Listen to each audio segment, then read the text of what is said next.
मंजरी के अमीर पिता को देख उड़ गए रेणुका के होश। जी हाँ दोस्तों, सीरियल उड़ने की आशा के आने वाले ट्रैक में जबरदस्त ट्विस्ट आने वाला है।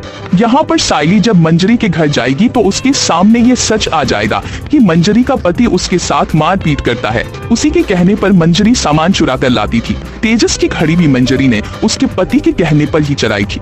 ये देखकर साइली मंजरी को अपने साथ घर ले आएगी। साइली सारी बात घर वालों को बताएगी, लेकिन घर वाले इस बात से बिल्कुल खुश नहीं होंगे। रेणुका और बाकी लोग कहेंगे कि ये लड़की हमारे घर में नहीं रह सकती। इस बार हैरानी की बात ये है कि सचिन भी साइली का साथ नहीं देगा। साइली कहेगी, मंजरी अपने माता पिता को फोन करो, तुम उनके पास जाकर रह सकती हो, तुम्हारे लिए अब भी दरवाजे खुले हैं। लेकिन मंजरी इमोशनल होकर जवाब देगी, मेरे माँ बाप मुझे अपनाएंगे नहीं, क्योंकि मैंने उनकी मुंजी के खिलाफ जाकर शादी की थी। इसी मोड़ पर कहानी लेगी नया मोड़। साइली कहेगी, मुझे नंबर दो, मैं खुद बात करूंगी। अब साइली खुद फोन लगाएगी मंजरी के असली माता पिता को। और दोस्तों, अगली ही सीन में आएगा जबरदस्त मोमेंट। घर के बाहर एक बहुत बड़ी महंगी गाड़ी आकर रुकेगी।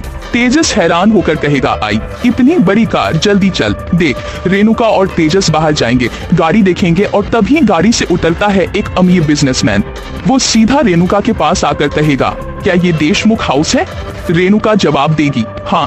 तेजस को लगेगा कि कोई बड़ा आदमी उससे मिलने आया है, शायद ये मुझे कोई बड़ा कॉन्ट्रैक्ट देने आया है। वो व्यक्ति कहेगा, मैं मंजरी को देने आया हूँ। ये सुनते ही रेणुका के पैरों तले जमीन खिसक जाएगी। तेजस को लगेगा 440 वर्ड का झटका। पूरा देशमुख परिवार हैरान रह जाएगा कि मंजरी इतनी अमीर आदमी को कैसे जानती है। तभी वो आदमी कहेगा कि मंजरी मेरी बेटी है। ये देखकर सभी के पैरों के नीचे की जमीन निकल जाएगी कि मंजरी बड़े घराने की बेटी है। तेजस और रेणुका को पछतावा होगा, हमने तो मंजरी के साथ बहुत बुरा किया, उसे पुलिस में देने वाले थे और ये तो इतनी बड़ी घर की बेटी निकली। अब कमिंग ट्रैक में कहानी में आएगा बड़ा धमाका। मंजरी के असली बाबा की एंट्री होगी और ट्विस्ट तो ये है कि वही मंजरी साइली को दिलवाएगी एक बहुत बड़ा कॉन्ट्रैक्ट, जहां से साइली की होंगी नई उड़न शुरू। तो दोस्तों, बने रहिए हमारे साथ।